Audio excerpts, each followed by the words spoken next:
Hi, it's Celia. Welcome to my studio. So the last video I did was I did an abstract painting with mixed media. I used several different things. I used charcoal, I used pastels, oil pastels, Conti crayons, and I have that listed on the video in the description page if you want to look back. And this is the one that I worked on. So what I just wanted to say about this before I get started today is how great it is when you make an abstract, because if you want, you can try it different ways, and it really is so different depending on how you look at it. So if we look at this vertical design here, that's how it looks.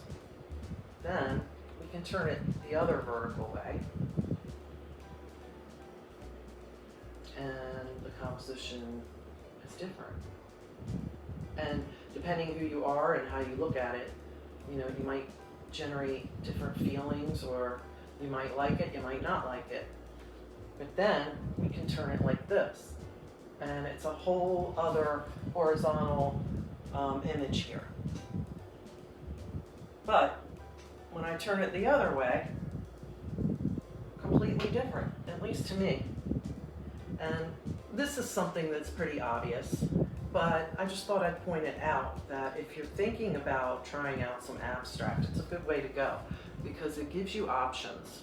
And when you look at the options differently, it might encourage you or inspire you to do another painting or add something to this one, depending on what you like about it and how you like it to look.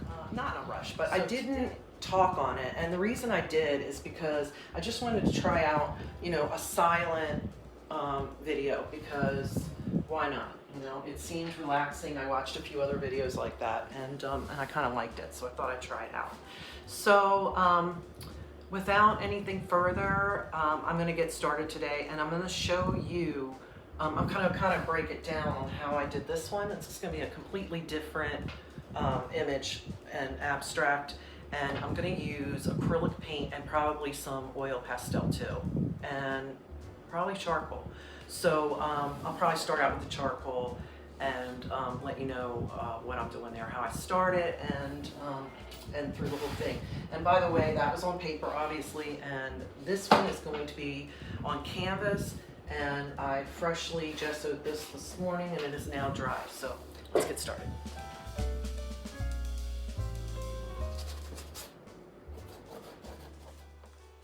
So here I am, right after the gesso dried.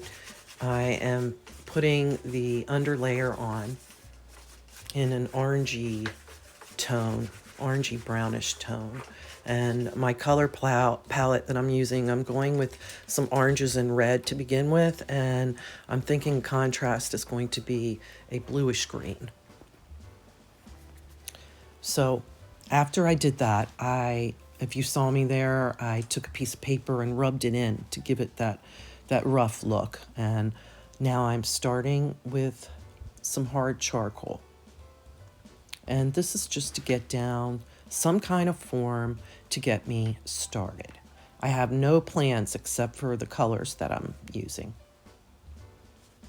I'm mixing up some red and just gonna start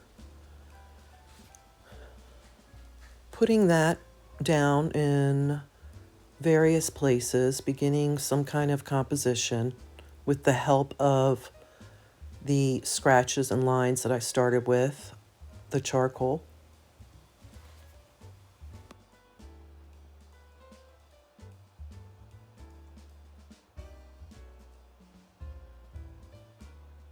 And I'm basically just filling in some of those shapes that were made.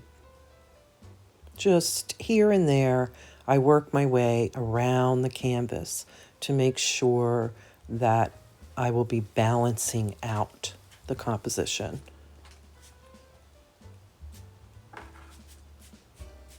And now I'm just adding some water to loosen that up.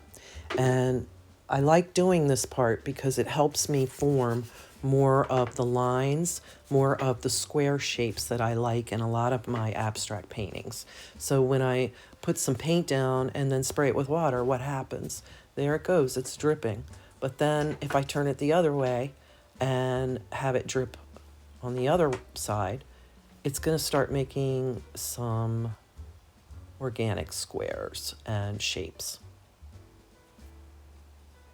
I will go back later and I will continue filling in those.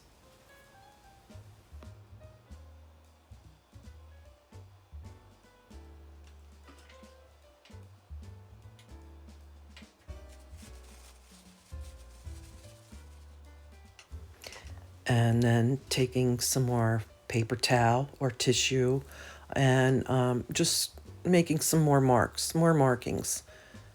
And as you make more markings, it will help as you continue.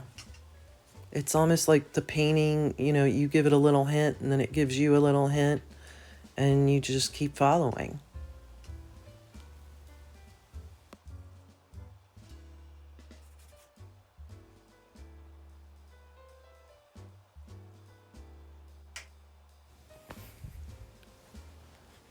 I'm going to be using another little tool that I have. It's to clean windows, you know, like one of those scraper things you see there. And this helps a lot. It's carving out some of the paint that I just put in, but it is bringing a whole new look to the surface and opening up those lines and squares that I'm going to be needing. It's a fantastic tool. It helps me with what I'm trying to have the painting show me.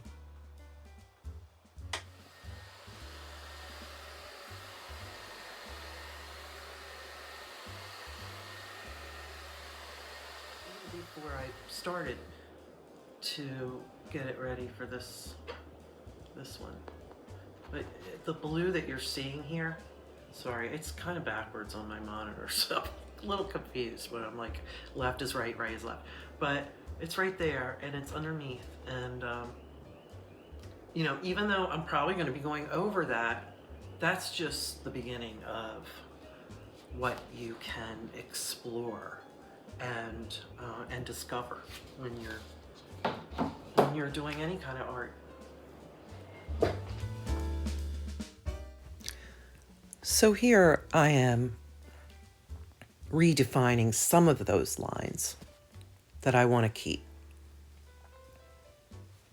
Some will stay. Some will be brought out more to the surface. And some will be faded out.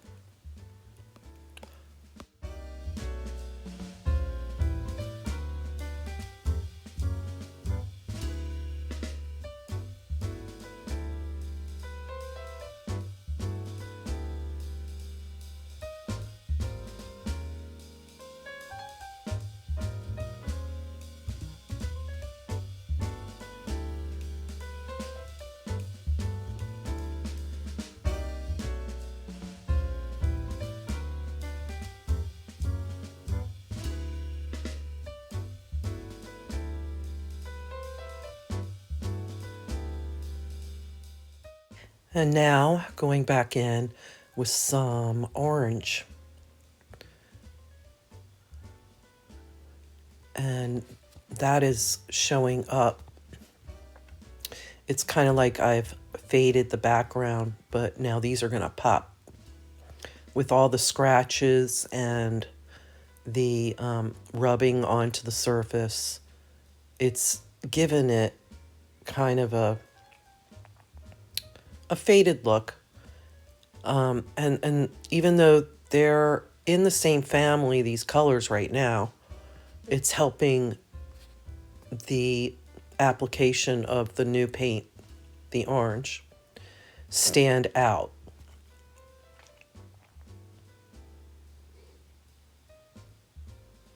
And now I'm just playing around, you know, I'm going to be scratching the surface and finding more places where I can put some paint down. And I'll be working with the oranges and some reds. And then I will be coming in with some blue as the contrast color. So I'm playing around and I'm establishing where are the places on the surface that look like they need a little love, and where are the places that look like they have a little too much attention and love. And it's just basically a balancing act from here. I'm balancing it out. I'm trying to see what looks good where. Is this too much color on this side in this particular spot? If it is, then maybe I want to go over it with a lighter color, take it out. Maybe I'll scratch it out. Each mark is a new opportunity to see where you can take it, or if you just want to leave it. And it's kind of like a puzzle that way. And I'm kind of loosening up these dark lines that I have because they can be a little too harsh. So I'm lighting them up by just rubbing onto them with some water on a brush, a little bit of water there.